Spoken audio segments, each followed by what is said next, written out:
Order of the day number 1. Telecommunications, Interception Capability and Security Bill, committee stage continued. I declare the House in committee for further consideration of the Telecommunications, Interception Capability and Security Bill. Mr. Chairman. Mr. Speaker.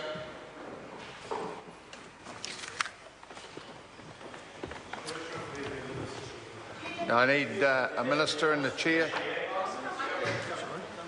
Jonathan, Mr. Coleman. All right.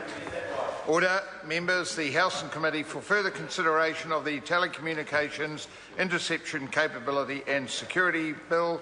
The question is that Part 4 stand. Part Claire Curran.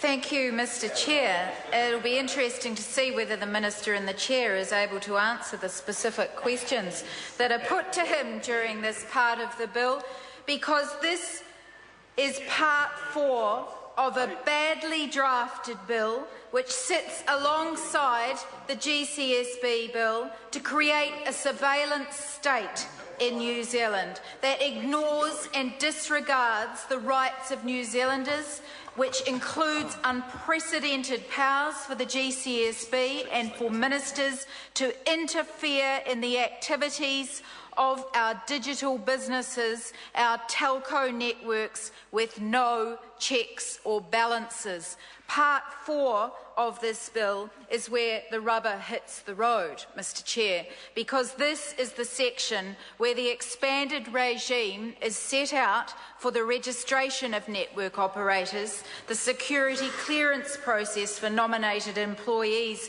within networks, and how they will interact with these GCSB operatives that will work within the networks inside New Zealand, how their compliance and penalty regimes for networks will operate, and how those compliance networks will operate for those who don't comply. Mr. Speaker, Mr. Chair, I want to focus on sections 96 to 98 of Part 4 of this bill for my contribution in this particular speech, because this is the part that talks about protecting classified information, and it certainly did impact on a number of submitters who put in some very strong pleas about how this part of the bill was exercised.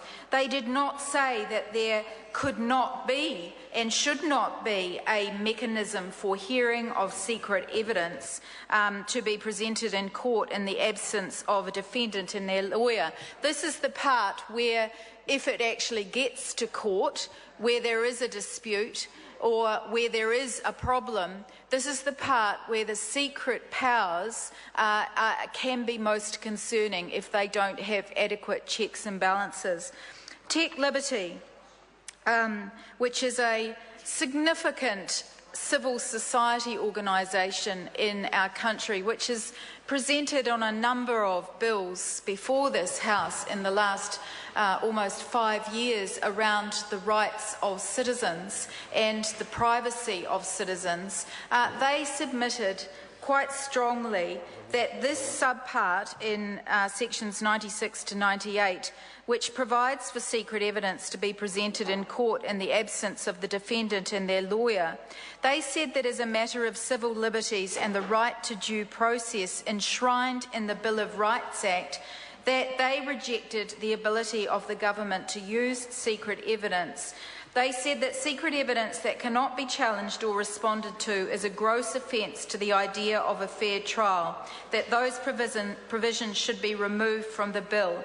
But if it was to be retained, that they would expect that the appointment of a special advocate, as mentioned in Clause 97 3C of this bill, would be the barest minimum provided to provide any semblance of fairness. They say that this appointment should be mandatory and not at the discretion of the court.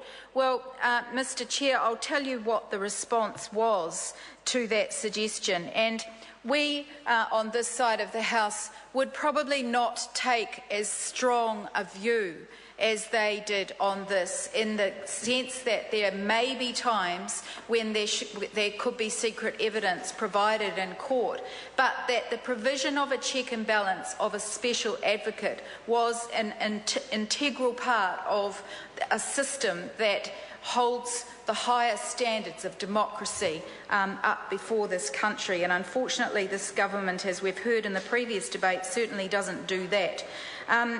So what was said back was that that officials, we were given advice that those clauses should not be removed, that the Bill of Rights advice prepared by the Ministry of Justice by the Attorney-General acknowledged that withholding classified security information during a court proceeding was a limitation on the right to natural justice, but given the safeguards put in place, Mr. Chair, such as having a special advocate and the need to keep classified security information confidential, it was considered justifiable. Well, Mr. Chair, we will be saying more about the cursory vetting of this bill by the Bill of Rights vetting process by the Attorney-General later on in the debate on this, because we considered that it was just a cursory vetting, a once-over lightly, a rubber stamping process, and we also contend that it should have gone back to the amended bill should have gone back to the Select Committee for another vetting against the Bill of Rights because of the extensive changes that were made. We were given advice that the appointing of a special advocate should not be mandatory. Now, if that does not say that there is no check and balance serious check and balance being provided in this legislation, I don't know what is. On the one hand, you have the Bill of Rights vetting saying, oh, there is a check and balance and therefore it's okay. But on the other hand, that check and balance is at the discretion of another process. So it's not there as a right, it's not there as a right for citizens, and we contend that this is a serious issue in this bill. Mr.